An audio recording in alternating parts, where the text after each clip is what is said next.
lot of people have absolutely no framework for, because we live in an era of the collapse of marriage in our society. The complete sort of breakdown of the family unit that you were describing a moment ago, Dr. Peterson. And so Andrea asks, what is the secret to a healthy and happy marriage? I think it's actually a very well composed question. A healthy and happy marriage. Drew, start with you. Yeah, I got 42 years, and my wife, yeah, got, and it's possible she's here tonight if she hasn't gotten up and gone home.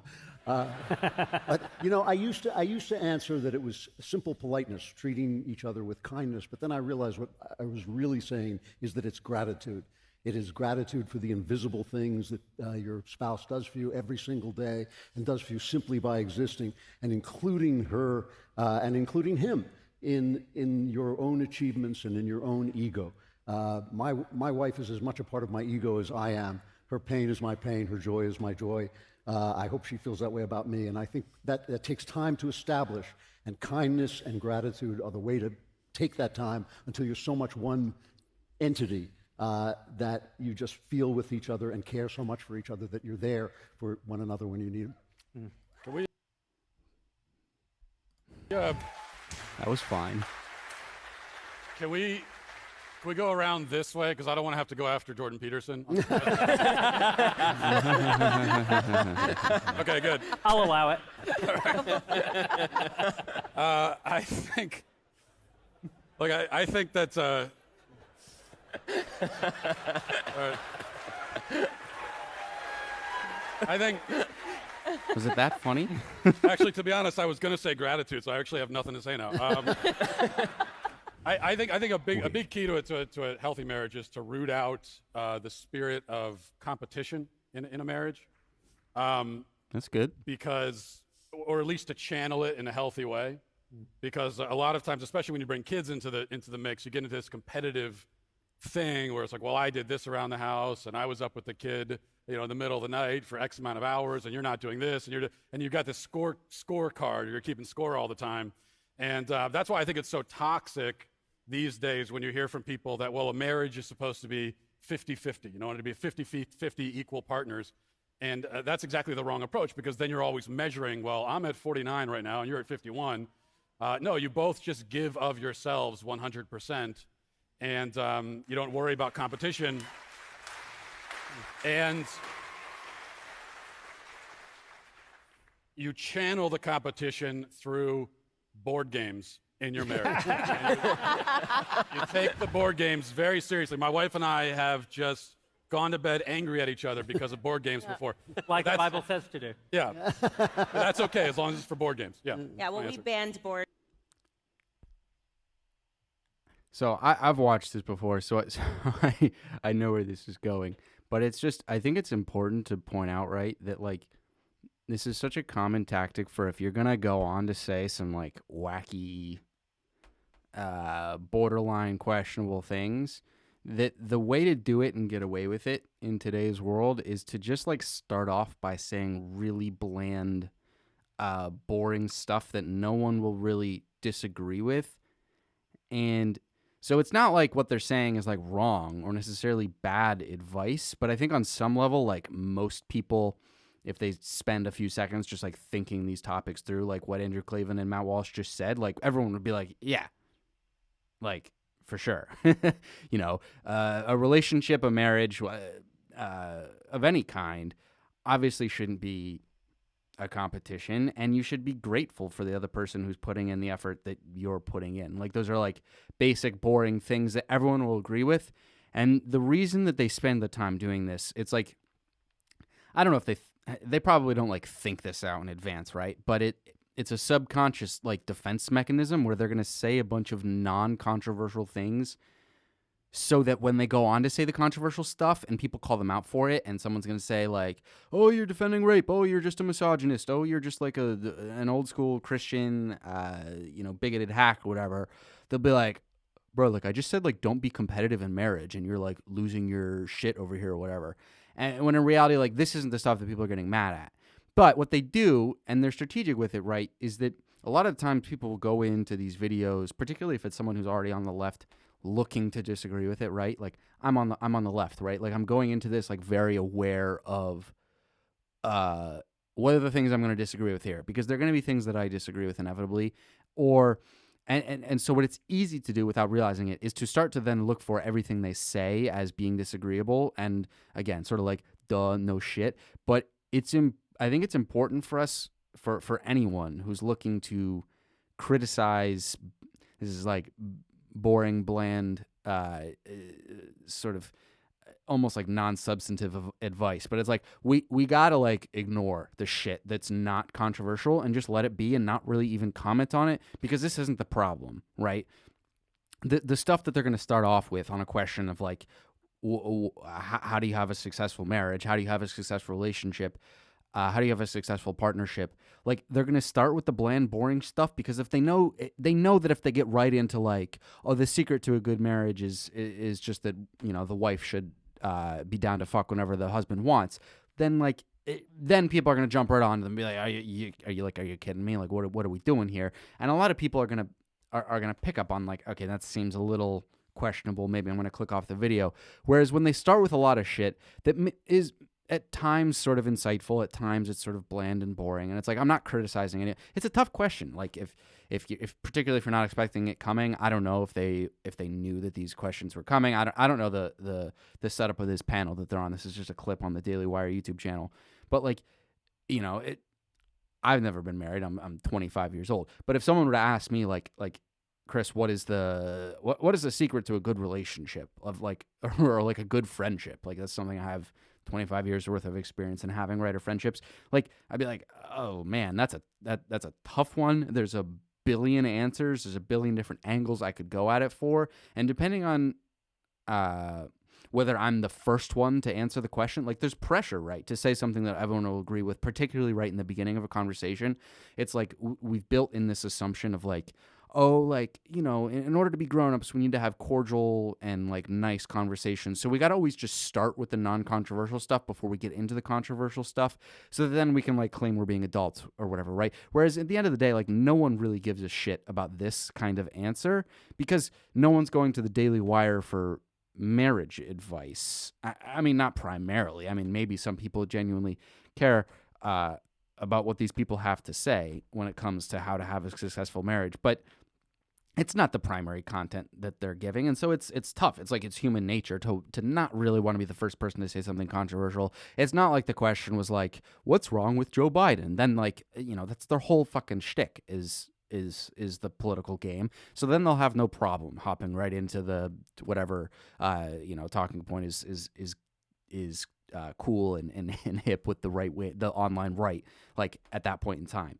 But with this kind of stuff, it can be more dangerous, because they present it as so like intellectual and calm and well thought out, when in reality it's just like they're dancing around the shit that they want to say, and they're just waiting for someone to break the ice and say it. And like at a certain point in this video, Dennis Prager is gonna do it for us. He's gonna, you know, be like, I'm fucking 70 years old, guys, I don't give a shit, I'm just gonna say it. And then it starts to really get off the rails.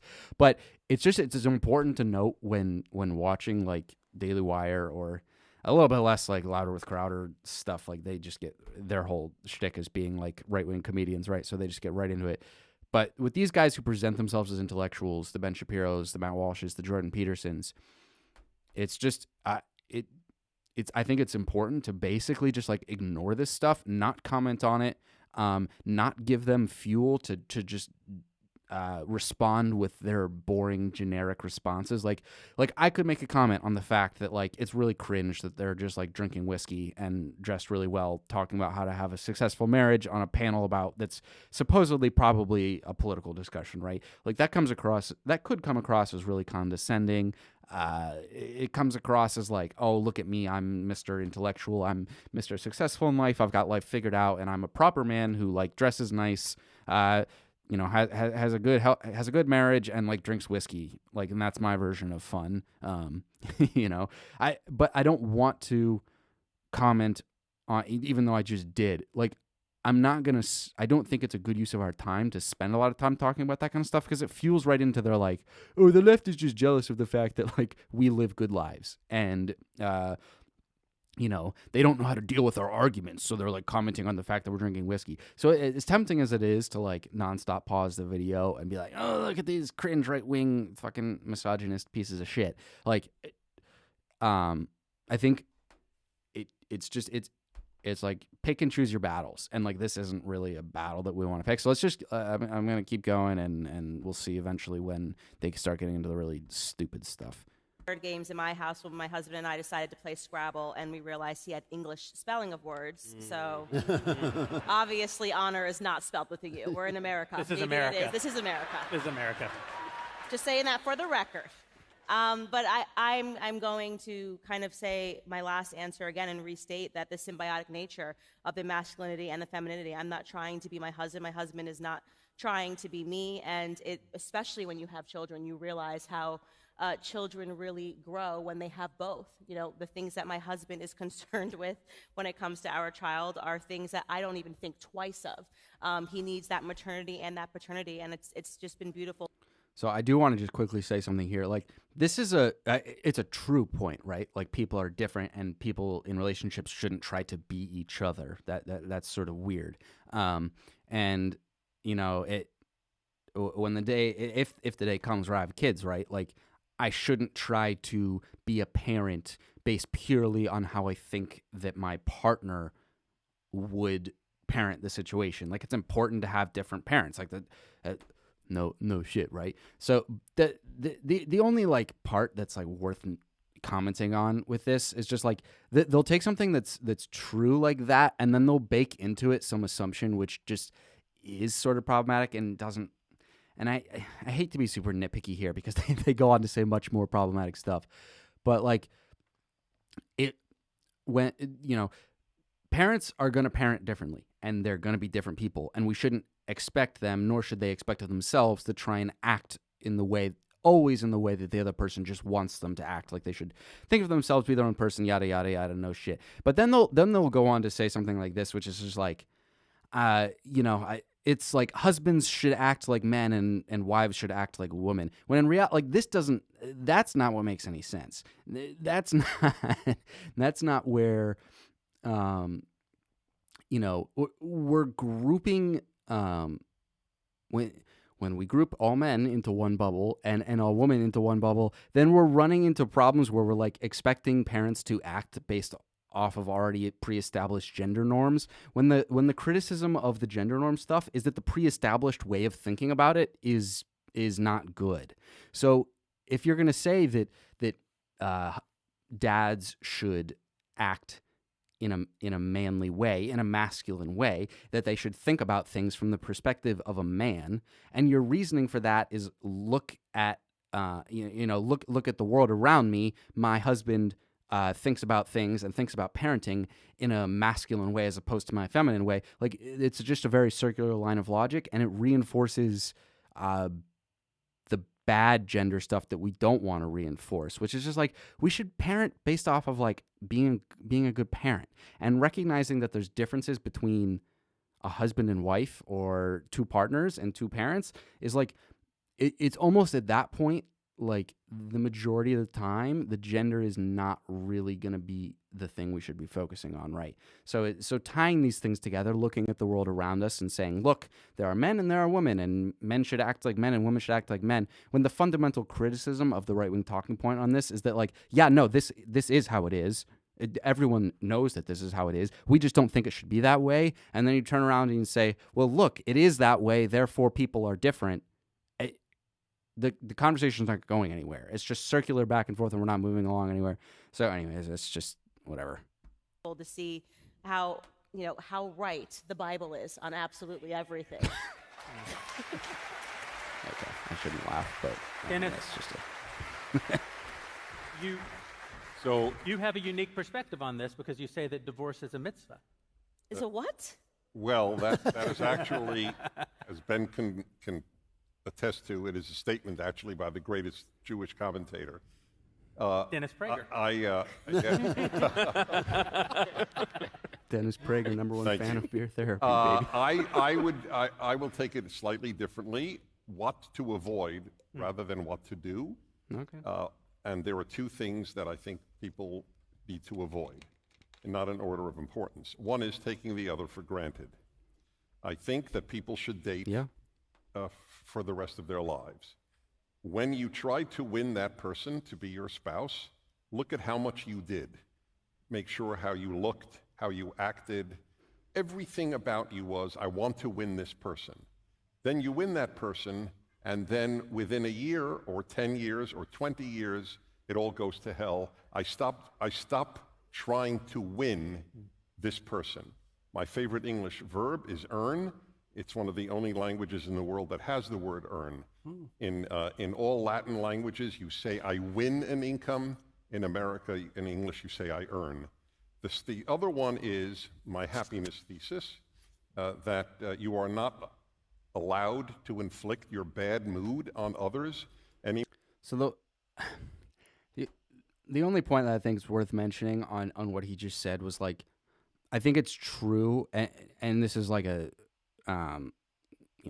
nature of relationships 101, right? Is that like everyone's aware of the like honeymoon phase, and then like things get into lulls, and it takes effort to keep relationships moving forward. The only thing, what do I really know? I've only had one serious relationship in my life, but like I think that the framing of like constantly trying to win over your partner the way you did in the beginning is, it's not wrong that you should constantly be that you should be putting in effort in your relationship, right? Like, and recognizing that there are going to be lulls is just like an important thing to recognize, and that it really takes a lot of effort to get out of them sometimes.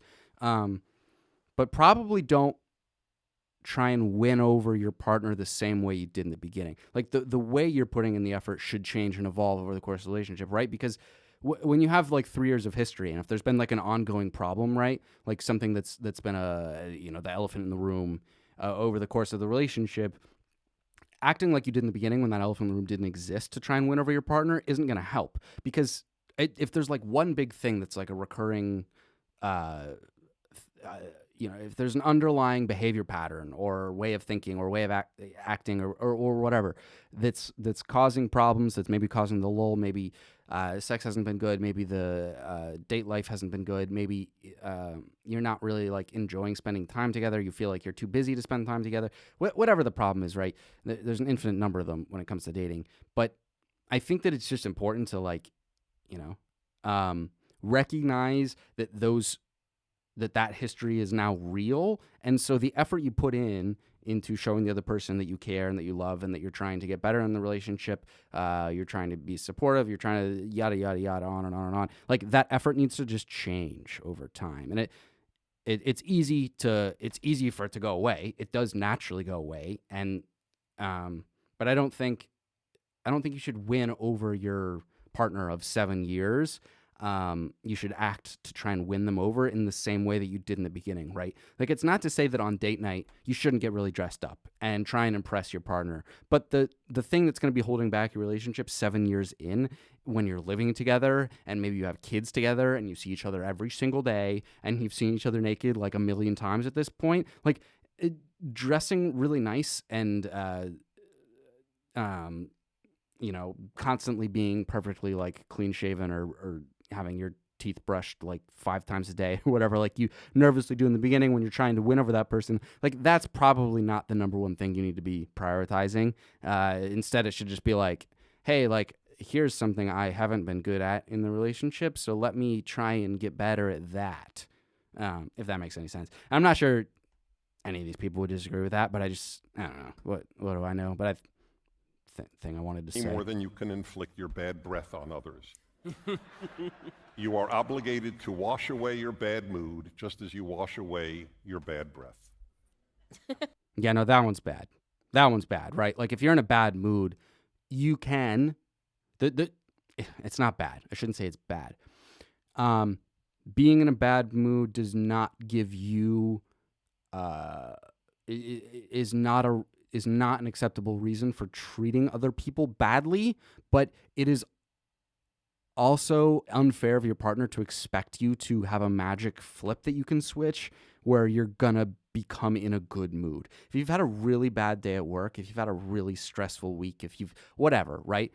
A partner who expects you to come home and turn into a bubbly, happy, laughing person every single day, that's an unfair expectation, right? You're allowed to have bad days, and I think that this is an honesty thing, and I do think that this is a way of talking about like how men should act in relationships, and not just men. Actually, it goes both ways. It just comes out differently, right? But if the man is like, wanting to get laid, and it's been a couple days or whatever, like this comes out in the same problematic way that we say like it doesn't matter if the wife's had a bad day at work, like she should be able to just flip the switch, get horny, and go have sex, right? And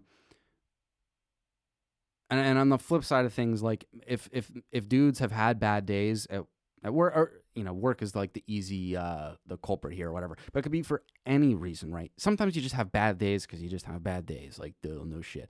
But I don't think it's fair to expect people to force themselves out of a mood. Like if there's a repeating cause for them being in a bad mood, and it's something that's fixable or something that you can take ownership of and change, I think it's fair for your partner to have a conversation with you, sit down and say, hey, look, I think this is something that you can change. You can work on changing. How can I support you in helping that change? And if you don't put in the effort, then yeah, it's fair for them to get mad at you for not putting in the effort. But expecting people to flip off being in a bad mood, I don't think is a good way of phrasing that thing. Also, this this pause screen is fucking hilarious. Look at this dude. Surrounded by a bunch of people in their 30s and 40s, and he's just like, yeah. With the fucking look at me. I don't even know what face that is, but it looks like he's uncomfortable talking about it or something. I don't know. He's such an awkward dude. Someone named Pam asked, what is a man? And I'm going to answer the question by going after Dr. Peters.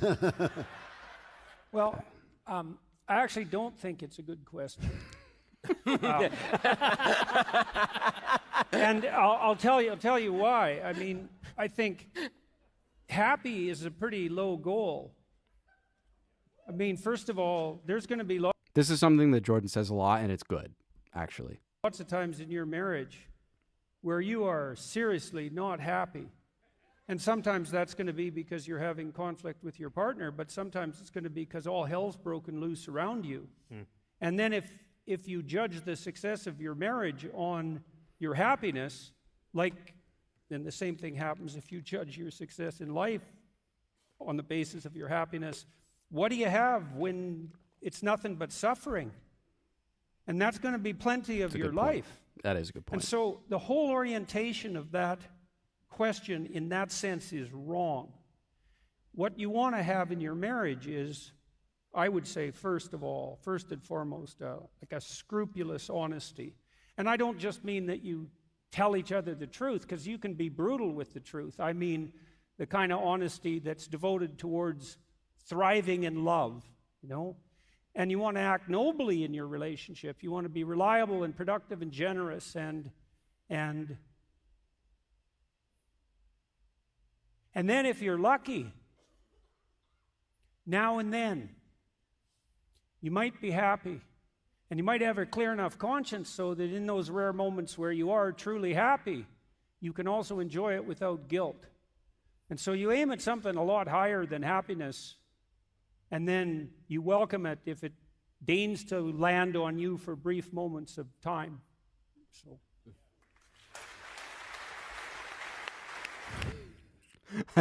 I've watched this video a couple times now because I find it so fascinating. And I mean, I think everything that actually Jordan just said is probably actually the best answer that's given in this entire clip. I think that was pretty awesome. The ending of him not questioning himself, was that good? Was that good? I find it to be so funny. Watch the way he reacts when he's done talking. And then you welcome it if it deigns to land on you for brief moments of time. So. He's shaking his head Did that make like? I honestly, I kind of respect it. It looks like he's like doing immediate self introspection of like, was that a good answer? Was it not? But it's just in his like Jordan Peterson way, it looks goofy as shit. I never figured you for a Catholic. Yeah, well, I've got all the guilt. You know? It's not a stretch, man. You're not a scientist. You're not a gender studies major. Or are you? No. No? Okay. How do you know that you're a man? How do I know that I'm? I guess because I got a. That is, that Catholic aspect is very important. In the Italian culture, there is a concept known as divorce Italian style. And divorce Italian style is when you murder your husband or wife because there's no other way to get out of the marriage. You are in it. And I actually think this is a very important thing. I mean, I'm half joking. I'm half joking. If I ever end up separated in my marriage, it will be at knife point by my wife. It will not be, because I think if you both go into a marriage agreeing on what it is, on what the institution is, and you say, look, we're in it, we're not going to leave it, this is, no matter how terrible and miserable it might seem at times, we're just going to be in it, for better or for worse. So this is like a point that a lot of people, a lot of lefties, right, will obviously get really upset with. And we know exactly how this argument's going to go, right? You'll say something like, well, that seems insane. Like, what if one party like becomes abusive after the marriage? And I think that this is like, on the one hand, it's like it's a fair criticism, but I think it's slightly missing the point of. I'm not sure that it's the most helpful thing to say in that. Because they'll turn around and they'll be like, yeah, no, like there's exceptions. But I'm talking about like the general institution of marriage. Like too many people give up on relationships just because it gets a little hard. Worse. And, So there's got to be, come on. So there's got to be like some middle ground, right? And what Michael and a bunch of disproportionately Christian conservative men will say is this like sacred institution of marriage, like the reason since it's falling apart, it's like responsible for like the woke collapse of United States culture or whatever, right? And so they'll say that it's really important, like before you get married, make sure that you're with someone who's on the same page as you, that you guys are in this for the long fucking haul, and that there's an understanding between the two of you that shit's gonna get really, really bad at times. And so long as we can be honest with each other about whether or not that, like the fact that just it getting hard in and of itself isn't a reason to give up on it, like sure, fine, that's a good point. But I think that most people would agree with that. Maybe not, but I think that most people who think about getting married, right, like the idea definitely is and should be going into it that that hardship in and of itself isn't a reason to give up on it. And like if you're committing to someone for the rest of your life, if you're making that emotional, verbal, whatever, however you want to describe the commitment, like when you do that, yeah, you got to put in a lot of work and it's going to really suck at times. And it's different than a friendship in that way, in that you never really sit down with a friend and, verbally say to each other, we're going to be friends for life, spending our time together, sharing our wealth, living together for the rest of our lives. Like, so it is different in that sense, right? And I think when you look at the world, well, I don't know about the world, but in the United States, like marriage rates are, my understanding, and maybe I'm wrong on this, but I feel like I hear it all the time, is that like divorce rates continue to grow and grow and grow and grow. And people on the left will say, well, this is just this is slightly misleading because people who get divorced just in today's culture just get divorced a ton of times. So it's like, if you get divorced once, you're going to get divorced 7 times, but if you never get divorced, you're never going to get divorced.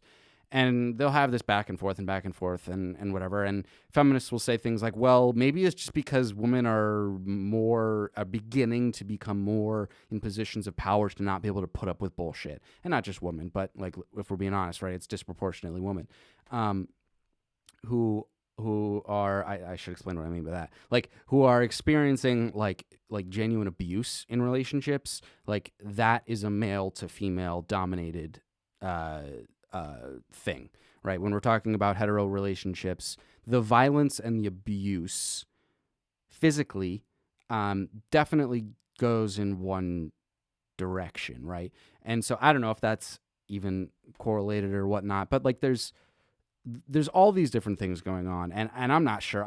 Who the fuck am I? Like I don't have any. I think it would be insane for me to get in front of a camera as some like 25-year-old kid who just graduated college and like try and give my take as to why the state of the increased divorce rate and the falling off of the institution of marriage is happening. But I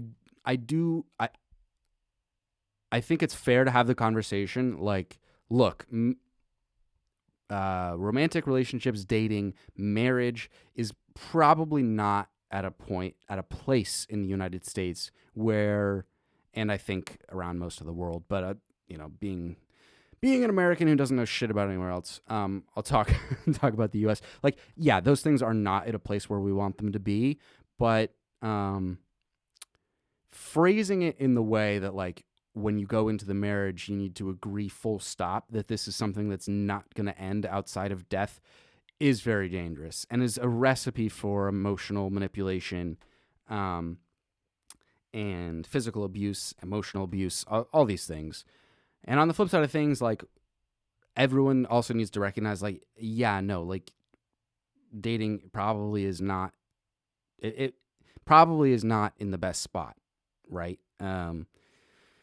With dating apps and social media and yada yada, on and on and on and blah, blah, blah, blah, blah. Like relationships are tough right now. I mean they've always been fucking tough, but they're tough. There's no way around that fact. And so I think just having the conversation about it without framing it in this like patriarchal lens of like, you gotta, hey wifey, you signed up for this, so you're not allowed to complain. Like that I think happens a lot. And I think that that's a very real phenomenon. And so framing it in this way is not going to help either. And so we should call out the Michael Knowles and others of the world who frame it in this way, but we shouldn't. I think it would be slightly unfair because they never literally said it. Like to claim that they're like pro physical violence against their partners is a little. I think what they're the thing that they're pushing it sort of upholds the institution of abuse and violence, but there's such an easy get out of jail free card for them and their listeners that it might not be the best way of attacking this idea. I think we should just say like, hey, I know that you're not saying this, but can you see how like obviously this could be taken as leverage to use for abuse, right? Later down the road and all these things. And they'll say, yeah, no, like it could. And then we could just be like, all right, let's just drop that way of framing it and talk about like just relationships and forget the word marriage for a second, because that comes with all sorts of like religious, heteronormative, yada, yada, yada background to it. And like, let's just talk about relationships in general, romantic relationships, romantic commitment. And let's have those conversations instead of talking about like the sacred institution of marriage is falling apart. So that's my take on that whole level of comfort and security and true freedom that will allow you to weather those storms. And you also don't need to pursue selflessness exactly. In a way, you're sort of pursuing the opposite. You're pursuing a sort of selfishness in that you are viewing your spouse as part of your flesh. A man and a woman leave their families. They come together in one flesh. I think of my wife, sweet little Elisa, truly as a part of my flesh. And so even when I do all sorts of very annoying behaviors and Elisa yells at me and she says, Mike, do the dishes, go in there, clean up your clothing, why are you doing, you're working too late, why are you at backstage on that, Mike? I think to myself that this is good. I need to accept this with saintly patience. This is very virtuous to do. And that last point that Jordan made, this is very important. That Catholic guilt is so good because in the good times you will be absolutely blissful in your marriage, but in the bad times, and this is true in all aspects of life, You know that suffering can be a sanctifying experience. And if you react to it in a way that is with patience, I do think this and is that something is that people on the edifying left and, need to and do a better that job of is not acknowledging. merely complaining and debasing. So that there's can different be a kinds of wonderful suffering. thing, and, There's and like even through suffering difficult that has moments, potential that for will good and bring you suffering that's even just closer unnecessary together and bad. until your wife kills you in the end. And anyway, you had a good run.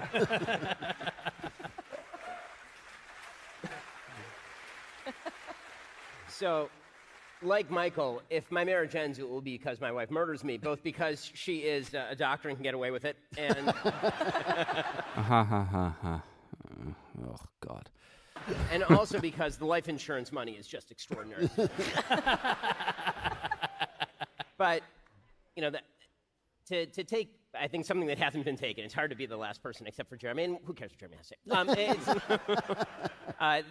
So one thing that I think people tend to fall prey to is that men tend to think that the things that their wife wants are the things that they would want, and women tend to think that the things their husband wants are the things that they would want. And failing to recognize that men and women are wildly different and have very different priorities leads to Yeah, this was the Candace Owens thing that's like, it's just a bad way of framing it, dude. Like, two different people who enter a committed relationship are... The relationship, the relationship itself, the idea is that it becomes like one. There's like a oneness in the relationship, but it's crucial to simultaneously recognize that there are multiple components that make up that relationship. And so framing it such that men want this, women want that, like, what about the times when men want the things that women traditionally want? Like, it goes both ways. Like, there are going to be arguments where,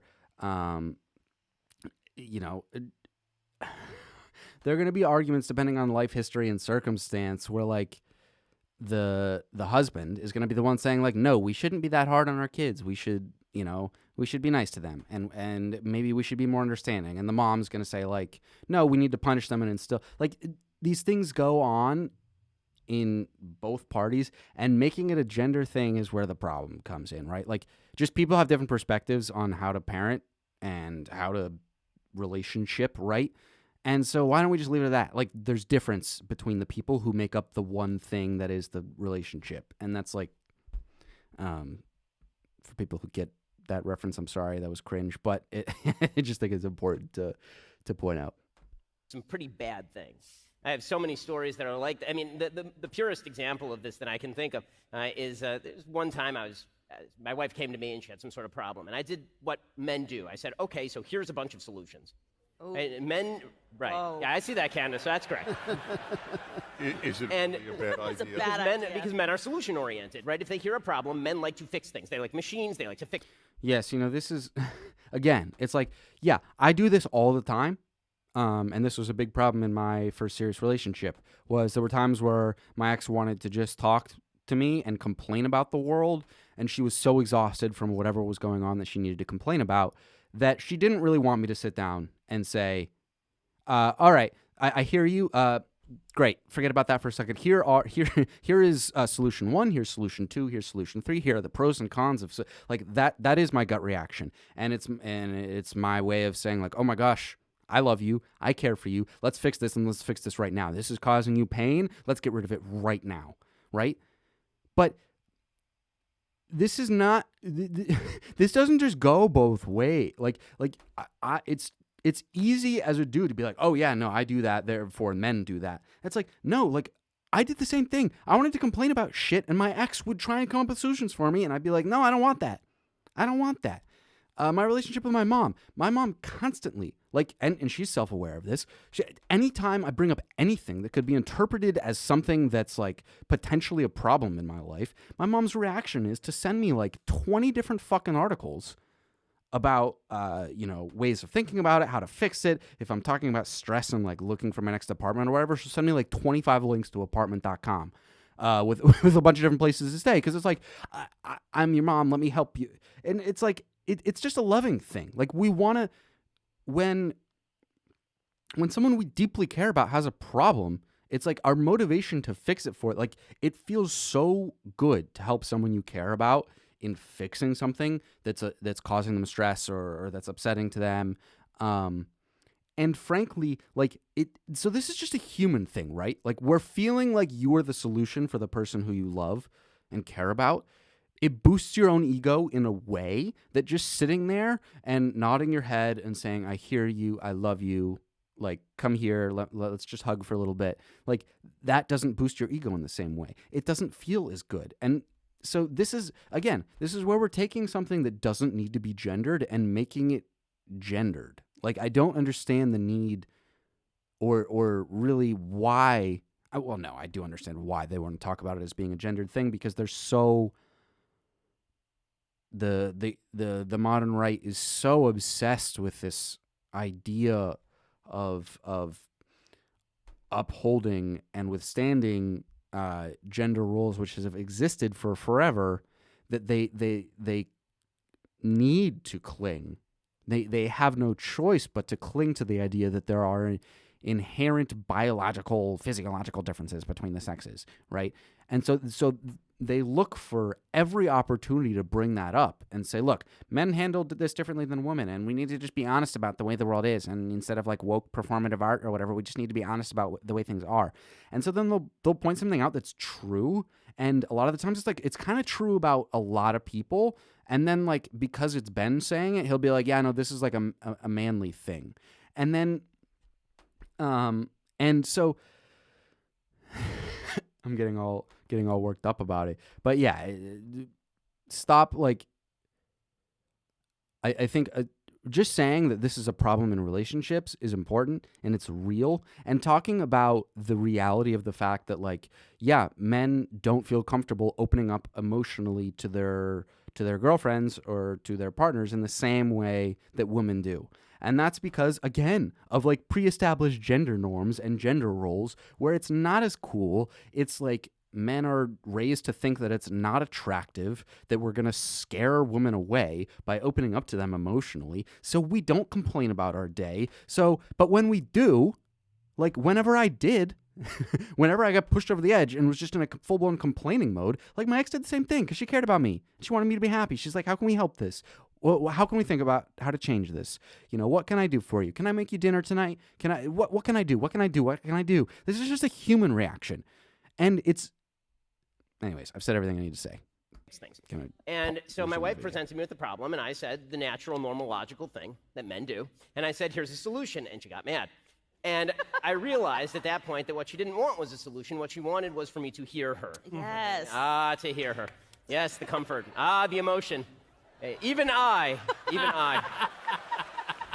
Dude, it is funny, like, how uncomfortable, and I do, too. Like, I think that this is I don't think this is just a right-wing problem, right? Like, men talking about, like, no, the thing to do is to just be, like, emotionally vulnerable. Like, we can kind of say that, but then even, like, really thinking about, like, what that means and how to play that out and portraying yourself as the kind of person who's just, like saying to your partner, like, yeah, no, I hear you, you know, I'm here to listen for you. Like, it makes us go, that's not what we're told to do. That's not attractive. That's going to make women run away, and they're going to go after the powerful and strong men who make a lot of money and who don't have feelings. And our gut reactions are so strongly that this is the problem. It's not that there's a gender difference in who's trying to find solutions for the other person. It's that we all need to do a better job of listening and learning how to listen, and because it takes a lot of effort, and there's nothing to gain from listening. You can't get the ego boost. You just can't. Maybe after the fact, someone will say, I really appreciated you listening to me. But in that moment, recognizing that the problem can't be solved immediately, I mean, sometimes it can just be solved immediately, and that's great. But a lot of the time, you can't solve the problem, certainly not immediately. And so doing the thing that's not going to get you anything in that moment, and that's just acting for the betterment of the person who you care about and the partner and just listening to them, is really hard for everybody. So it's not a goddamn gendered thing. And so at that point, we set up a rule in my home. And the rule goes like this. When my wife comes to me with a problem, I say to her, is this a solutions problem, or is this a conversation where you want me to hear you? And my wife has been kind enough, knowing my shortcomings. Today, see the movie with everything you could wish for. Only by granting your heart's desire may I earn my release. He'll be staying for a while. From the director of Mad Max. Make a wish! Save yourself! 3,000 Years of Longing. Rated R. That looked Freedom wild. Boat Club. Here's how it I works. need to get ad blocker. First, To actually abide by this rule and answer the question straight, that she doesn't actually want the problem solved. One other example of. So I will say this. I mean I think it's a good thing to be able to make that distinction. It's important for everyone to be able to do it. And I'm not trying to like harp on Ben unnecessarily for this portion of his answer, but one thing that is like, it can be interpreted as sort of demeaning or condescending to constantly ask for the clarification on that kind of thing. Like when it comes to your own shortcomings, right? Like if you're the kind of person who really struggles to just listen to your partner and you're always solutions oriented, to force them into a state of like constantly needing to clarify for themselves is going to cause them stress and make them, it has the potential to further the feeling of like there being an emotional burden to you. And then they might open up to you less. And then, you know, so sometimes just listening and waiting and trusting your partner that if she or he or they or whoever wants you to help them come up with a solution, have a little faith in them that they're going to ask you. Like just, right? Like, if I go to a friend and a parent, a sibling, whoever, and I'm just looking to complain, I'm just going to start complaining, right? And I don't want to have to, when I'm in a complaining mood, I don't want to have to go through the like technical, like, no, this is not a solutions conversation, this is a complaining situation. Because that requires a level of rationality that's like asking your partner to constantly place the rationale prior to the emotional. And then you're like, sort of in a backwards way, you're like rejecting your partner's capacity for just being emotional at times. And so and it's important as human beings, we spend a lot of our lives reacting emotionally before we do rationally. And it's not to say that we can't abuse that and that there aren't behaviors which are emotionally based, which are bad. But saying that all emotional reaction is bad, saying that having emotions is bad, asking for clarification, demanding of the people in our lives that they always have it in them to rationalize the conversation that they're about to have before they have it is unfair. And it's sort of like demeaning. And it's like, it's not really actually showing your partner that you're willing to do what they want out of you, because a lot of the time the partner that's coming to you looking to complain, the last thing they want is to have any sort of serious conversation where they have to think and where they have to, you know, they don't want to be questioned on whether or not their logic makes sense in that moment. That's a conversation which probably comes like the next day or a few hours later. And the song and dance of a relationship, and what really makes it work is learning the emotional cues and how to read a room and behavior patterns. And if your partner's constantly coming to complain to you and they start off in the same way and their tone of voice has a certain thing that only comes out when they're in that mood, like, don't ask them. Maybe I'm asking too much, but I don't think you should ask them, like, is this a solutions problem or is this a listening conversation? It's like, dude, just fucking listen. Like, I don't know. Of this sort of disconnect, because I think the truth is that I think that what women actually want, to speak for women, as I'm an expert. I mean, I could be one. I mean, it could be anything. Ha ha ha ha. Yeah. What is a woman? What women predominantly want is to be heard and protected by the man that they are with. They want to be heard and. Oh, that's some manosphere shite. It's like, dude, it's so boring because the response is always the same thing. But it's like the manosphere right-wing gender differences whole shtick is built on pointing out a lot of things that are universally true, and then saying, like, look at all the women who do this, therefore this is a woman thing. Everyone in the relationships wants to feel secure and protected and loved. And yeah, a lot of dudes really like, after they've had a long day, snuggling up in a tight little ball and having their partner, like, you know, like massage their head or whatever. Like, that feels really fucking good. And it feels really fucking good for everyone. Everyone wants to feel secure and safe. And feeling secure and safe and protected is not just like, let's stop acting like we live in the fucking, you know, in the medieval ages, where like there's a constant threat of like warring tribes coming into our homes to try and like steal all our shit and like commit sexual assault on our woman and all this crap. Like, protecting your wife for Ben Shapiro isn't really the time the time that he spends like protecting his wife. Like, how much of it has been like physically confronting other men who are trying to like take advantage of her because she feels unsafe? Like, of course, yeah, no, if your wife feels unsafe, like, help her the fuck out if you can, given the circumstances. But like, how much more rare is that in comparison to like maybe what your wife means when she wants to feel safe is that she can talk to you without feeling like she always needs to like clarify or rationalize what she's saying. Maybe that's what she means by wanting to feel safe and protected. It's just like she's in an emotional safe space where she can be open and honest about how she's feeling without feeling judged. And I think that that's like what we mean by safety in relationships, right? I don't know. Be understood and they want to be protected by the man that they are with. And because that is the best characteristic about the husband and father. And what men want is respect, food, and sex. Those are the things that men want. Yes. Again, yes. I want all those things in my romantic relationships. I would like to be respected. I love it when people make food for me. And yeah, like, hand up, I really like sex. But, right? If I had a girlfriend in the other room, I'd go and call her, and I don't. But I feel pretty safe in saying that people who are in a relationship that they're really, happy with and content with, right? Outside of outside of people who are maybe asexual or who, whatever. There's a subgroup of people, right, who like aren't looking for sex ever, right, and don't want to be having sex, or maybe people really want to be in I don't know if there's like a kind of relationship where you're like romantically intimate with each other, but like you never have sex with each other, you only have sex with other people. I don't know. There's all sorts of stuff going on in the 21st century when it comes to relationships. But the vast majority of people, right, the vast majority of people who are in relationships, totally regardless of gender, want respect, food, and sex.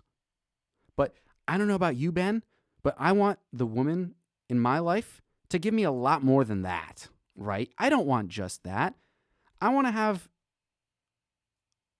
a girlfriend, a potential future wife who, like, I enjoy spending time with, puts effort into the relationship. We have interesting conversations. We can maybe have a few similar interests. We like going to baseball games together. We like talking philosophy. Maybe whatever it is. Like, it's so individual, right? But we all want much more than that. And so but this is a joke that men feel comfortable making in simplifying men in this way because we're comfortable making it because it furthers the narrative that like we're totally not emotional creatures. Like, we don't have emotions, right? Like, look at me. Look at me. I'm a man. I know what I want, and I'm willing to be honest and straight up with how the world is. I just want respect, food, and sex. It's like, no, you don't, Ben. No, you don't. You want a lot more than that. And in the same way that your wife, I imagine, don't want to speak for her, I imagine she wants respect, food, and sex. But she also wants a lot more, right? Like, It isn't that difficult. We're real simple. No, we're not. So all No you one's ladies are like, simple. Stop man's a it. mystery. He's not a mystery. I promise you. You provide him all three of these things, and he will be a happy camper. My wife came to me at one point, and she said to me, she's on the phone with... So if I'm dating a girl whose like idea of how to make me happy is just to show me respect, so she's like I can't really imagine a scenario in which I would be comfortable with her being like yes sir to me or something like that. Like, I don't know exactly what Ben means by respect, but if respect means like putting thought into how she communicates with me, there's a lot of stuff that respect could be interpreted to mean. But if I was dating a girl and those were the only three things she focused on, like at a certain point, like, yeah, in the beginning, it would be really cool to like get home after work and have a girl who's prepared dinner for me. That's really cool. But if that's all she's doing and she's not, and I'm like, hey, like, let's, think about, how about instead of like either of us making dinner for each other, we just like get takeout and like,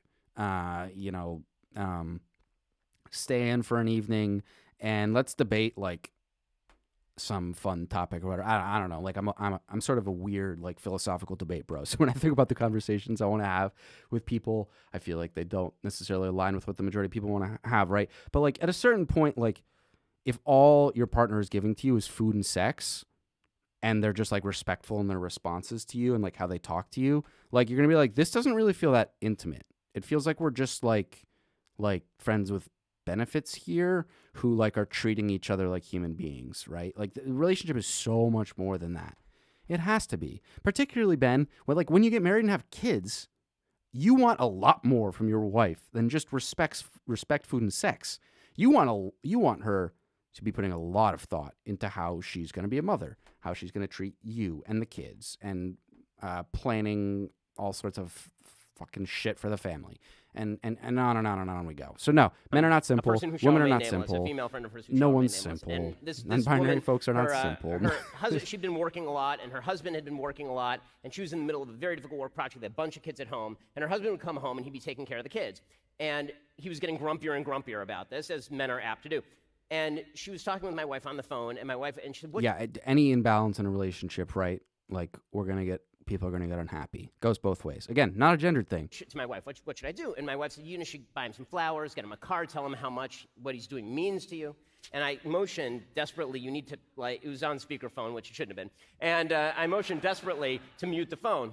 And she muted the phone. And I said, no, you need to bleep him. And... Yeah, so here's the thing.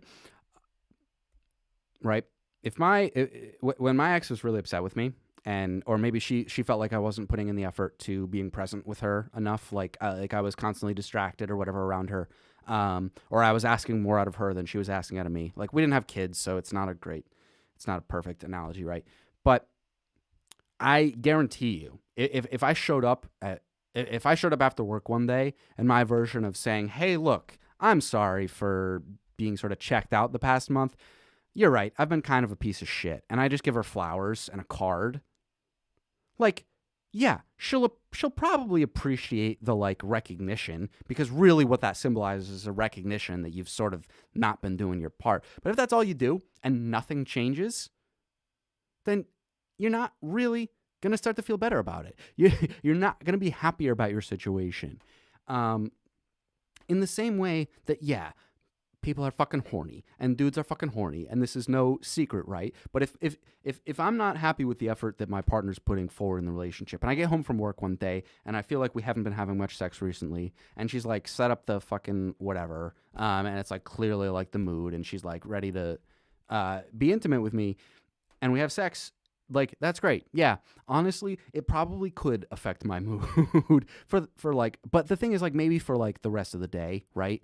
Like the next morning, if shit doesn't get better, the shit that I'm like fundamentally upset about, then I'm gonna be like, okay, great. Like you're just using. Then I, as a man, I'm also gonna be able to recognize like you're just trying to like avoid taking responsibility for what I think is the problem in the relationship by just fucking me, right? And it's not gonna help. Now, this is different where if the primary thing that's causing distress in a relationship, I shouldn't say the only thing, but really, truly, if the primary thing between two people is the quality of your sex life, then yes, putting in effort into being sexually available at times, like, yeah, that's great. And being able to have communication about it and this, that, and the other thing, right? But you shouldn't be using sex as like a tool to like make your husband happy if that's not fundamentally what's going on. Because it sounds like in the scenario Ben just described, the husband felt like he was disproportionately being asked to parent. And so, yeah, like getting laid is going to like help his mood in the moment. We all like sex. And surprise, surprise, if you talk to girls who are sexually active or who want to be sexually active, and you listen to them talk about it, like if the guy's putting an effort into trying to communicate with her, trying to please her, trying to make her feel pretty and beautiful and all the things that go into sex that go both ways, like, yeah, no, she's going to feel really good about sex too. Sex makes her feel good. I can tell you that during the pandemic, living with my ex at home with my mom in the bedroom right across the fucking door where she was working from home and never left, and our sex life turned into absolute dog shit, there were very clear feelings of like, just like she began to question, like, do you find me attractive? What's going on with our sex life? Why don't you want to touch me? Why don't you want to kiss me? Why don't you want to this, that, and the other thing? Like, everyone in a relationship where one of the things that they care about in the relationship is sex, everyone sort of wants to have a good, healthy sex life. It makes you feel good, makes you feel intimate, but just banging your husband or boyfriend or partner as like a get out of jail free card, come on now.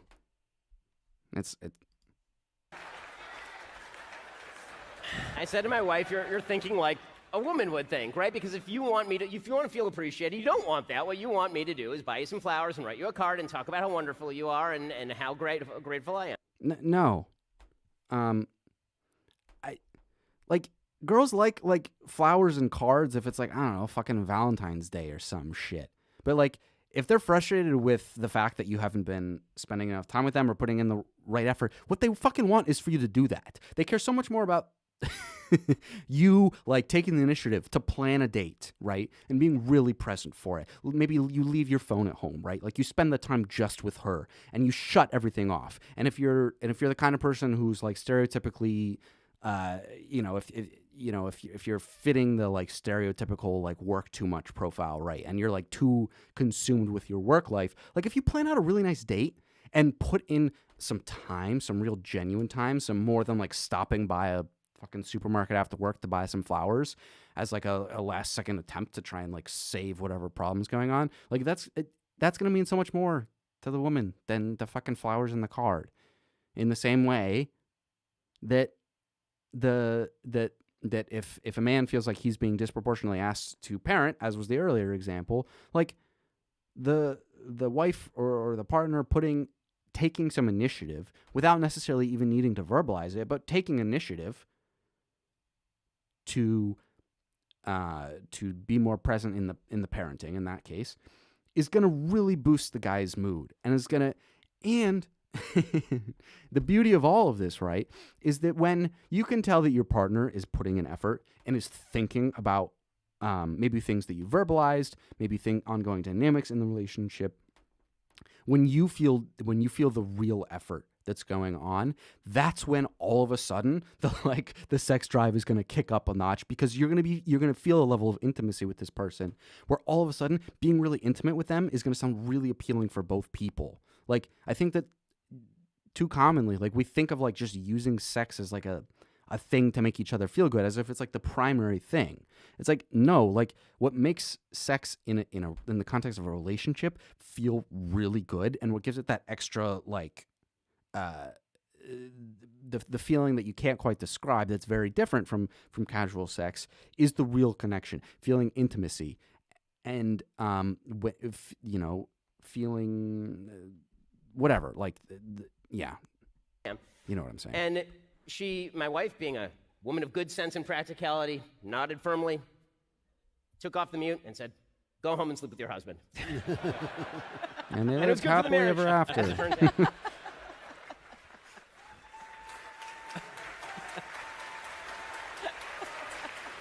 All right, now comment on all of this? now we've nudged the door open, right? We haven't quite gotten there, but we've opened the door for someone to say it, that a good wife just like fucks her husband whenever he wants it, right? We've opened the door. I would just like to make a comment observing all of this. No, it's not what you expect. It's exactly what you expect to come from Dennis Prager or Dave Rubin or people with incredibly simple brains. And I've watched this before, so it's kind of, I guess it's like unfair of me to say this, but this conversation would be impossible in left circles is so fucking cringe, dude. This whole dialogue would be inconceivable at any left-wing place. It makes you want to like slam your head against the fucking door. Do you think that people who identify as left wing don't have conversations about relationships and what we should be looking to have in relationships? Like, this is an insane thing. Like, who on planet Earth is not having conversations about what we should expect out of people in our relationships, both with our partners and with other people in our lives, and online and in school and at work, and it's stupid, dude. And the reason is we're real. We're real. We talk about how this is just like the classic bridge that feels impossible to gap, right? Which is that people on the left are saying, this is how the world is. We don't think that's good. And people on the right say, I'm a realist because I look at how the world is and act accordingly. And it's like, oh, great. Thank you, Dennis. If you think that that's a rebuttal to what I just said, then you didn't listen to what I just said. And the left won't. They're not willing to have a conversation about reality. And on we go. It's so dumb, dude. They hate reality. None of this discussion, especially the last comment. There it goes. Yeah. No, I could prove it. This will take just literally under a minute. About 10 years ago, I wrote a column every week, so 20 years of columns. 1 year, I wrote a 2-part column on the subject of if you're if a wife is not in the mood. That's what was a 2-part column.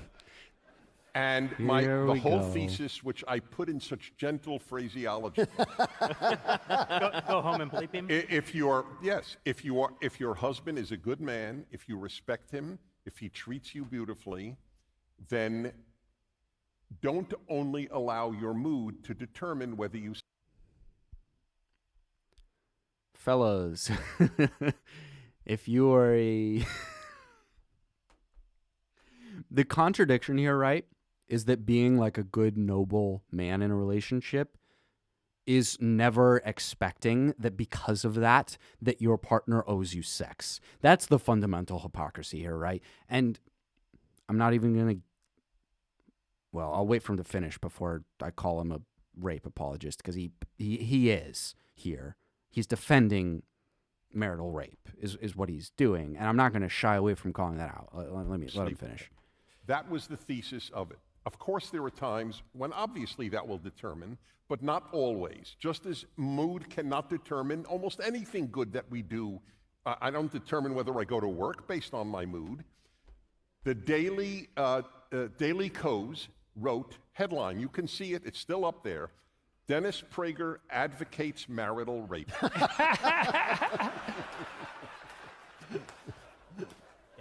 They hate reality. Okay. So this is probably the most damaging thing that's going to be said in this whole panel. So we do need to like spend a moment thinking this through, right?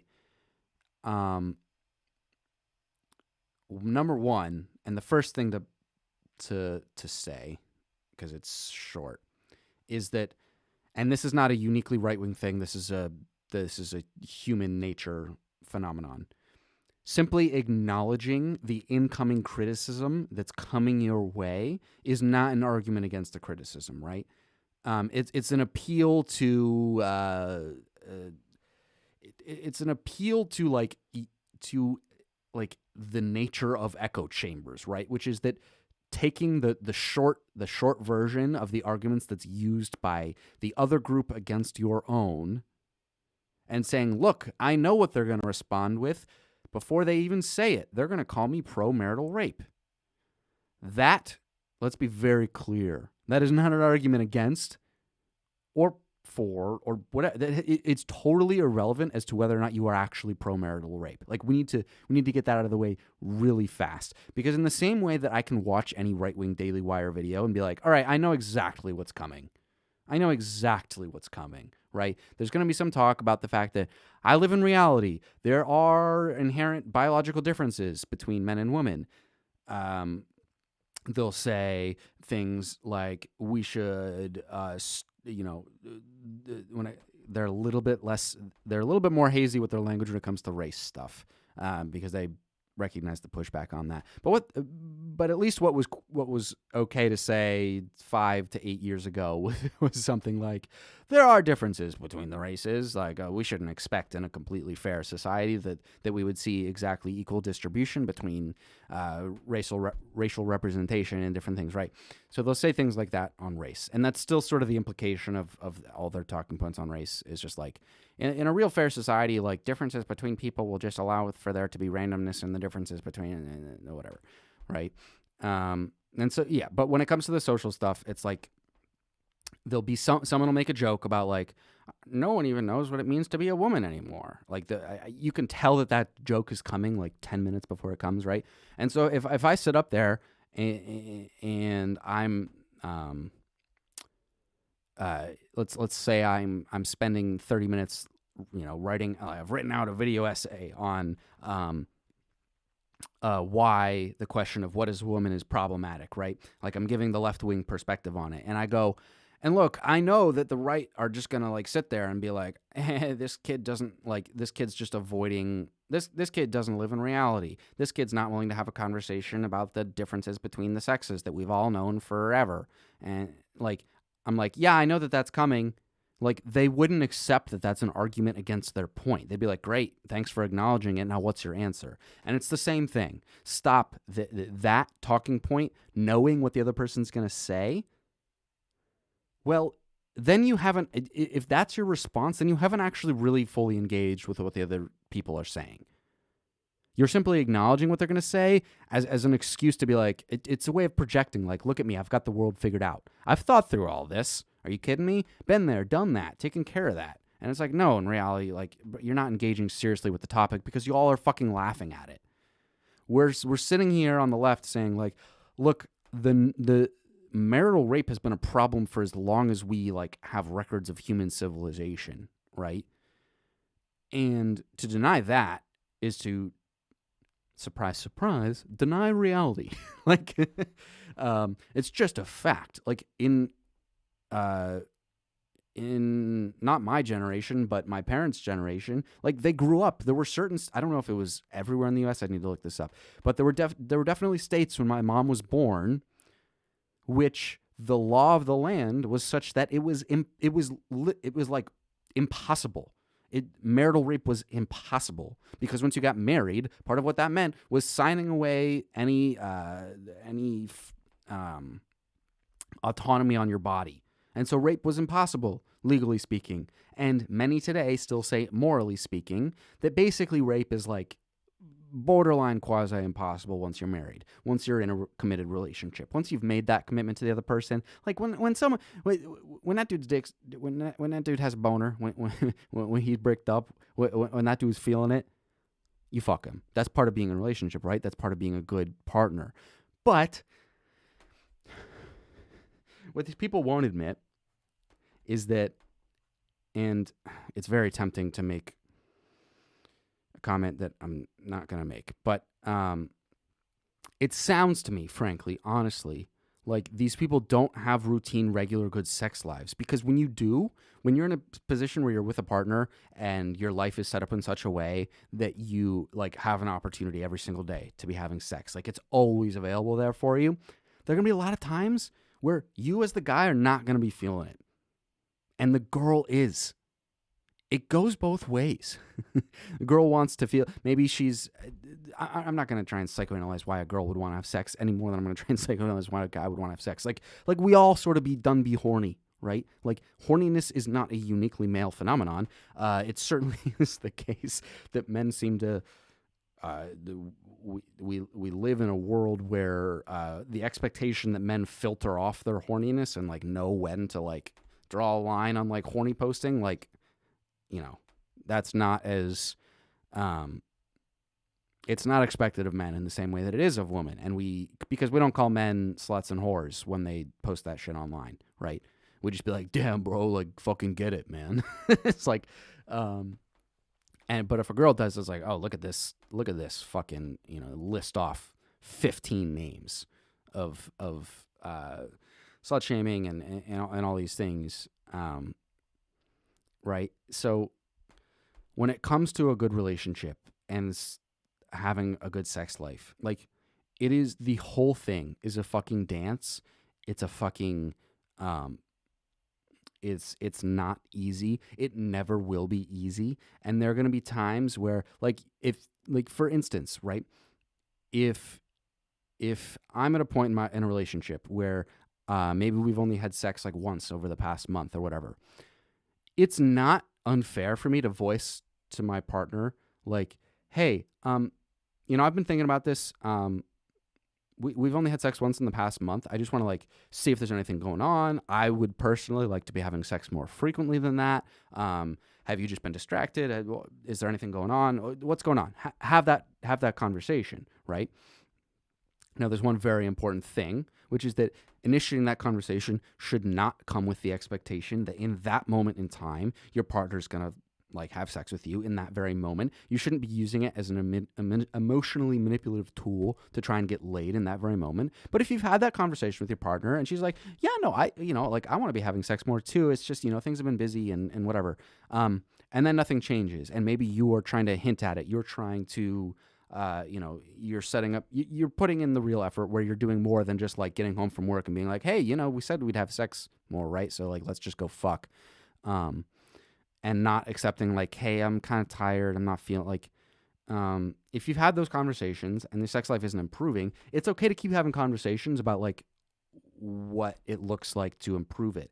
And I would even go so far as to say, like, it's probably not wrong to, like, have a conversation, but, like, yeah, let's have a date night Saturday night where we're both gonna, get a good night's sleep Friday night. We're both going to be well rested, well energized, and let's see where the night goes, right? And there's sort of this implication of, like, yeah, no, like, we're going to, and sometimes planning it out like that can be really exciting, and it can bring about a level of excitement where you sort of, like, know what's coming, right? And so it gets back to the, like, what I think is, like, the perfect analogy when it comes to sex and intimacy. Is just like that the whole thing's a fucking dance, and that there's some combination of communication and implication that's going to go into the whole thing, right? But saying to a partner at any point in time, regardless of whether or not you've been having a lot of sex recently or not, hey, just because you're not in the mood, I've been a good person, therefore you owe it to me. That is fucking sexual assault. It is. It just is. Like, because the reality of the situation, right, is, like, if I have a girlfriend who weighs 100 pounds less than I do, right, and she says that to me, I can be like, you know what, I'm not really feeling it. I'm feeling a little under the weather. My mind's just really preoccupied. Let's have a date night. Let's plan a time where I can or whatever. Or I say, I'll let you know when I'm feeling it. I would like to have sex at some point again too. Whatever, however that conversation goes, right? And it goes in some way, something that's never going to happen in the context of that conversation is my feeling worried that if I upset her with that response, that she's going to, of course, I might be worried that she might be emotionally upset about it, that she's going to feel like I don't find her attractive anymore, all these universal things, right? But one thing that isn't going to happen is that I'm not going to be worried that she's going to potentially physically force it upon me, right?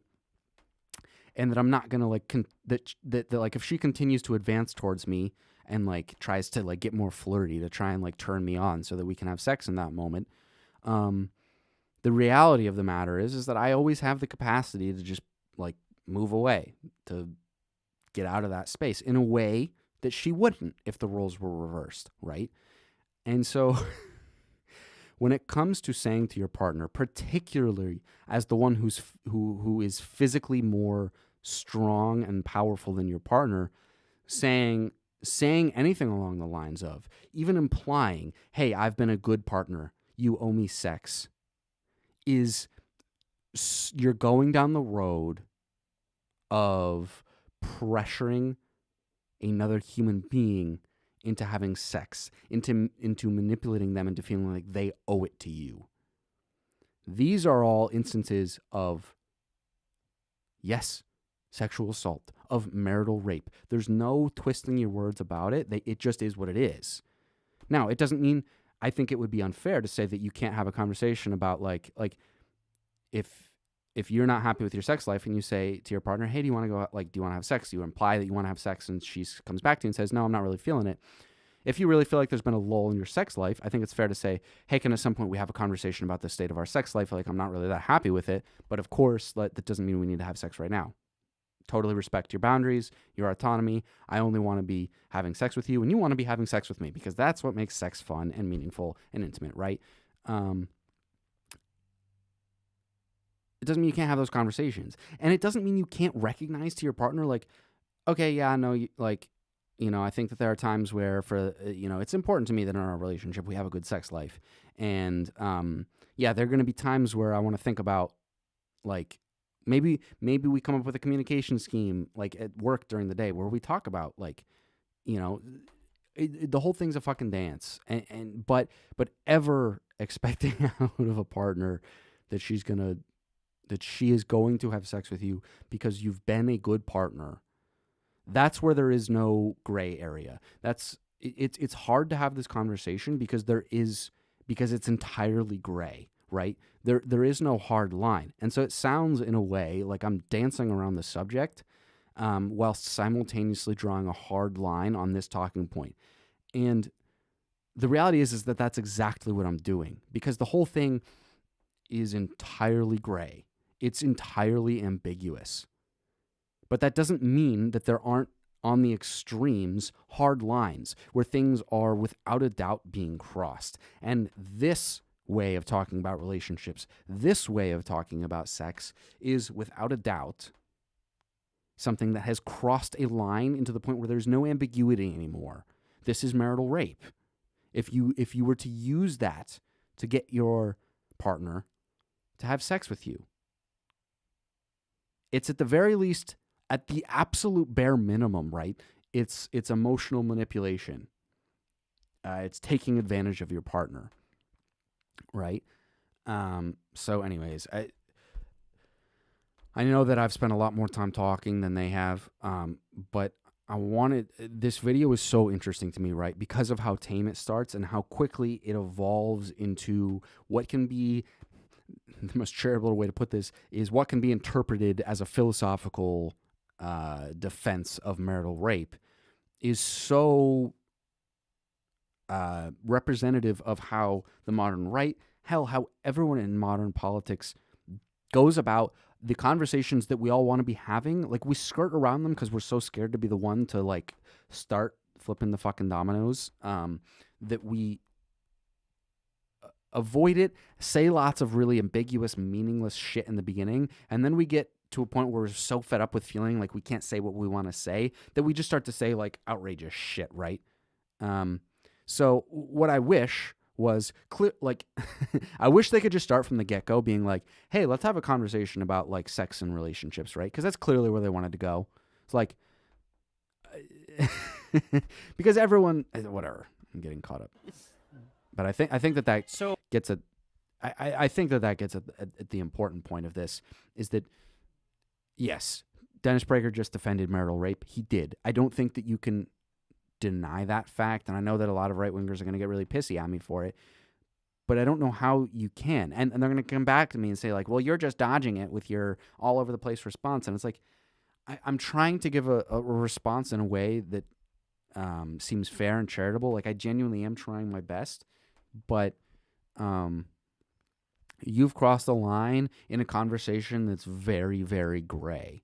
And so it puts those of us who are saying that, no, what you're saying is problematic and wrong, in a genuinely tough spot where because then you're turning around and asking us, you're like, all right, look, you just drew a line. You said I'm pro-marital rape. Well, what does it mean to not be pro-marital rape? And the response is, well, that's not really like the kind of thing where you can definitively say, like, these are all of the, here's a list of all the examples of times where it's not and all the times where it is. Like, it's not. There's a lot of shit when it comes to just the entirety of human experience that's really gray and can't be defined with words. It doesn't mean that there's components of it that can't be. Just as I could clearly with words describe a sexual encounter that was clearly, without hesitation, was very clearly consensual, right? I can describe that in words. I can also describe a scenario like the one where Dennis Prager just lined out that's clearly defending some philosophical defense for marital rape or for just rape, right? I can say both of those things. Now, what I can't say is what is always rape and what always isn't, because that's the gray part of this. That's the area in which we need to be living. That's the sort of reality that is where the world actually exists in, right? So that's the point. So one of the... Today, see the movie with everything you could wish for. Only by granting your heart's desire may I earn my release. He'll be staying for a while. From the director of Mad Max, Make a wish! Save yourself! 3,000 Years of Longing, rated R. Customize and save with Liberty Mutual. One of the practices that my wife and I have that really helped us a tremendous amount more recently when we were both recovering from... I don't think of the rest of this video there's much that's said that's as controversial. I really wanted to take the time to respond to that Dennis Prager point. I know that, well, no, Matt Walsh definitely says some stupid shit. What does Matt Walsh say? Yeah, so... Could I, the rules have totally broken down, so can I talk again?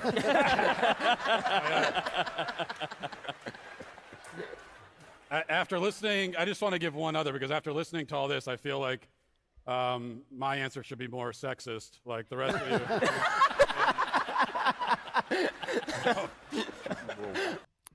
It really is. And God, I know I'm going to turn away. I'm going to turn away the potential for any conservatives to want to listen to what I have to say. But like it, dude, I get triggered. I'll say it. Like I genuinely get triggered at the right wing. Like the left doesn't know what real comedy is anymore. And then it's like the entirety of their comedy is just like, hey, leftists exists, and then they start fucking laughing. Ugh, I've got quite the fucking cough. But it's like, it's like, hey, look at me. I'm being what the left would describe as sexist. And then they all start fucking laughing like maniacs. So there's one other thing I think is really important is, and this is advice to men in particular in marriage, and that is to stop bitching. Okay. Yeah. Now. Yeah. Okay. I remember what he says here, and it's all it's the same shit that's implied in the entire manosphere world, which is like, learn how to repress your feelings because women don't like it, and you should be the one who's noble and is willing to put aside your feelings and like fix problems and whatever, right? Because that's what men do. And it's like, the point is like, no, dude, like, stop it. There are times where both parties in every relationship need to sort of put their emotional response aside and be there for the other person and do the right thing and do the hard fucking thing that no one wants to fucking do, but someone's got to fucking do it. And this goes both ways. Someone's got to be the one to fucking wake up at 3 a.m. and drive I'm from New Hampshire, so this is a weird example, but like, someone's got to be the fucking parent to wake up at 3 a.m. and drive your kid to hockey practice, right? Nobody wants to fucking do it. It's time to stop complaining about it. Someone's got to just fucking do it. And we got to trade off who's fucking doing it. Someone's got to do it. The work is going to be shitty. It's always going to be shitty. If you've come home every day and spent all of your time with your partner complaining about work for the past 2 weeks, like, yeah, no, maybe it's time to like put that aside for a moment and be like, hey, partner, how's life going for you? What's going on in your life? I've been complaining a lot about mine. I want to hear about what's going on for you. Right? Like, we can all, why can't we just say like, yeah, yeah, there are times when you need to put your own feelings aside, and because part of being in a relationship is like, is trying to find a real genuine balance in every component of your relationship, right? But this goes both ways. It's not just men. It's men should feel comfortable at times being honest with how their day has been, talking about their feelings about things, just as women should feel comfortable talking about these things, just as non-binary people should feel comfortable talking about these things. And they should also recognize that at times part of what being a good friend, being a good partner, being a good family member means is that now's not the fucking time to make it about me. Right? But that doesn't mean you should suppress your emotions. Doesn't mean you need to stop bitching. Men, just stop bitching and just hold on to your feelings, bro. The same advice could go to women, but there's no point. Like, no, why? See, this is the, like, there's the, right. It's like, it's obvious to those of us on the outside looking in, right? But, like, that's just misogyny, dude. Like, it's like, oh, women are a lost cause. They don't know how to stop being emotional. But men, you do. You know how to turn it off. Dude, are you fucking kidding me? Like, do you realize how frequently women in relationships feel like they have no choice but to suppress their emotions in that moment? Like, it happens so frequently. This is the nature of being in a relationship. If you are, I'll give you an example that hits sort of close to home. Someone I know in my life felt like they were, one of the ongoing dynamics was that they felt like she felt like she was constantly putting in all this effort to like be present for spending time together. She would make plans of any kind with this person, and he would get distracted with whatever was going on in his world and use it as an excuse as to why he wasn't present, why he was late, why he didn't say he was going to do what he's going to do. It's like, look, no, I'm doing really important work. I've got people in my life, and I've, whatever. And like, yeah, no, I want to spend the time with you, and I really want to get better at it. But she felt like he was never doing it, right? So there was like there was a big event going on. There was a big event going on where the event was meaningful for both people in the relationship, right? And they had communicated beforehand to each other. Hey, let's meet up an hour beforehand together, the two of us. This event matters to both of us, and let's make the food together, right? Now, come the day of, gets to be an hour before the event starts. Dude's not there, right? So what does she do? She has no choice.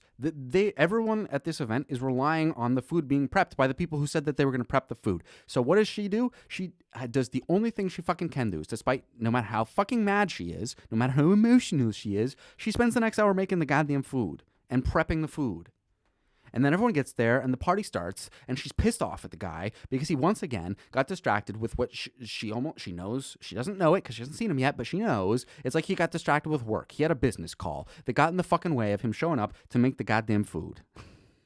And so he wasn't there. So she made all the food by herself. And then everyone gets there, and it's this big happy celebration. And it's not okay for her to be in a bad mood. It's not okay for her to be pissy about the fact that her partner, who said he was going to be there, didn't show up. It's not cool because she's taking away from the event, which was never really about the two of them. It was about people in their lives, and they were celebrating for them. And the two of them were going to show whatever by making the food. He gets there like half an hour or whatever after the fucking thing starts, and everyone's like, oh, hi, nice to see you. Glad you're here. And he rolls up, and he's got a present or two. He's like, oh, hi, everyone. And then, but like in that moment, she'll ruin the fucking party if she like interrupts everyone. She's like, you fucking said you were going to be here an hour and a half ago to help me with the food. I made all the goddamn food myself. Where the fuck were you? What the fuck's going on? Everyone will be like, hey, we're just celebrating here. Why can't you just deal with your personal shit on your own time? That'll be everyone's response. Why are you gonna make this all about you now? So she's put in a spot where she has no choice but to spend the entirety of the party pretending like she's not really upset, trying to suppress her emotions, doing everything she can to not let it get in the way of the event. And then at the end, when everyone's tired as shit, everyone's had a great fucking time, she feels like she needs to communicate to the person that it really hurt her feelings. And she feels the need to ask him, where the fuck were you? You said you were going to be here and you weren't. And it comes out that, yeah, no, he was sitting in the parking lot of the fucking grocery store and he got distracted with a business call. And it was one that he couldn't hang up on, And like, dude, this shit goes both ways. It always fucking goes both ways. It always does. Women and men, both, at different times, for similar reasons, for different reasons, feel that they have no choice but to suppress their emotions in a relationship.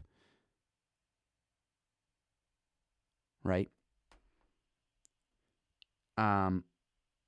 So yeah, dude, it's frustrating, man, and because on the one hand, it's so like demeaning and condescending to women of like saying to them as like a general like, hey, look at all you women, like y'all can't think, so like what's the point in trying to like communicate with you as if you can think?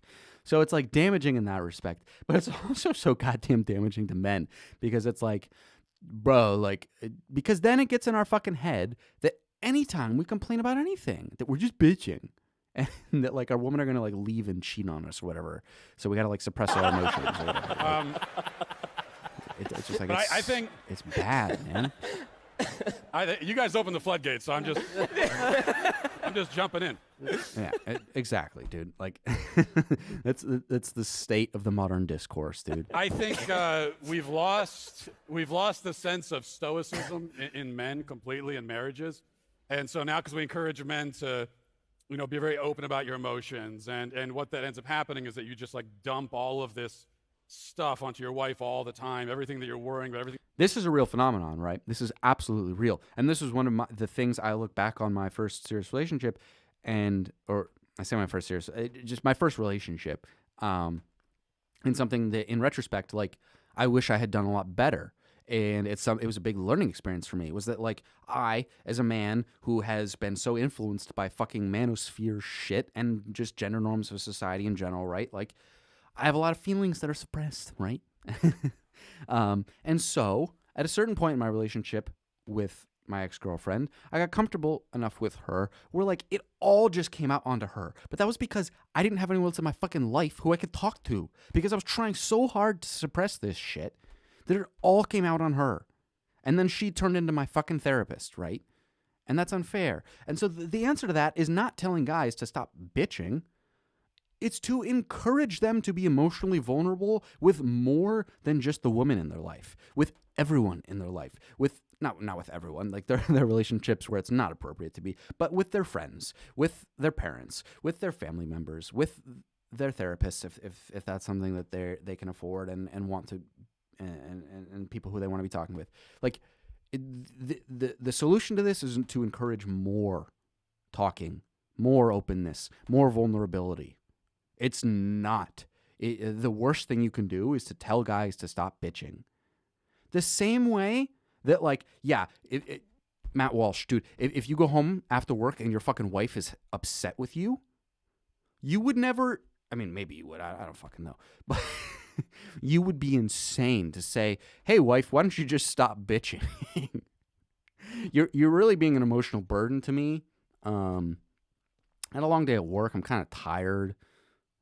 It's really kind of a turnoff. Like, why can't you just like giggle, like make me fucking fucking make a boiga for me and go fuck me, and then we can go to bed and talk about it tomorrow. Like, you're being an emotional burden. Like, yeah, that's gonna help, dude. And we all know that we wouldn't do that. So why do we expect it the other way around? Why don't we just acknowledge that we're all fragile, fucking broken people who really need to express our emotional brains all the time. And we feel a need to express them more than anyone in our life has the emotional bandwidth to handle, right? Like, we constantly are on the verge of like emotionally snapping. And so, anyways. You're thinking about, and the idea that a man would just shoulder something in silence is it's considered, offensive. No, you have to be open about your feelings. One of my favorite stories in the Gulag Archipelago, Solzhenitsyn. A sentence that has never before been uttered. Yeah. One of my favorite stories. Little anecdote. By the way, this is a story that I told my brother the day before his wedding. I was his best man. So that's true.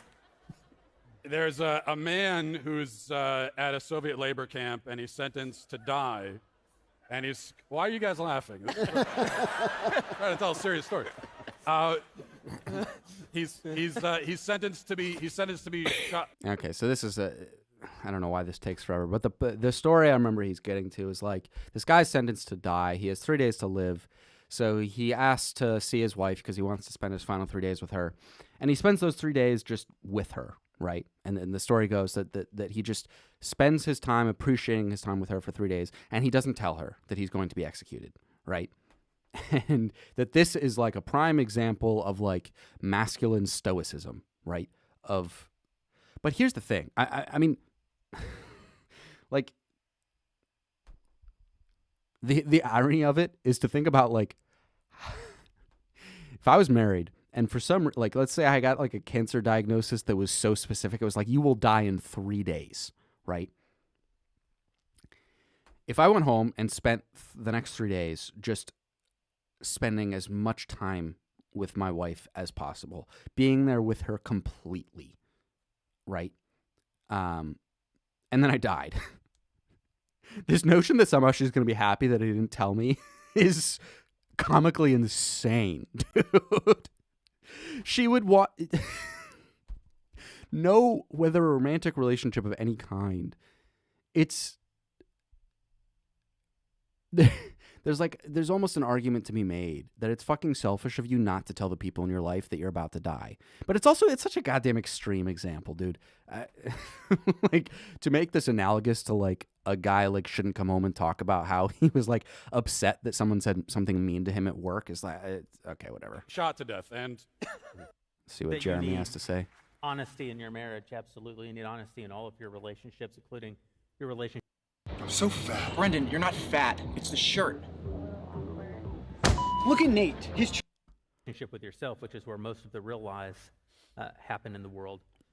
But I think that, kind of to your point, Matt, I think that there's a difference between honesty as a general statement and honesty in the specifics. So, for example, I believe that the fantasy of marriage is part of what destroys so many marriages in the modern age. I don't want to live in... I think Jeremy says shit that I mostly don't disagree with. So I've been recording for, what, an hour and fucking 48 minutes on a 20-minute video. Goddamn. I need to learn how to be more concise with my words. Hopefully that'll get better. But anyways, I'm going to end the fucking video there, and we'll get on to the next one later.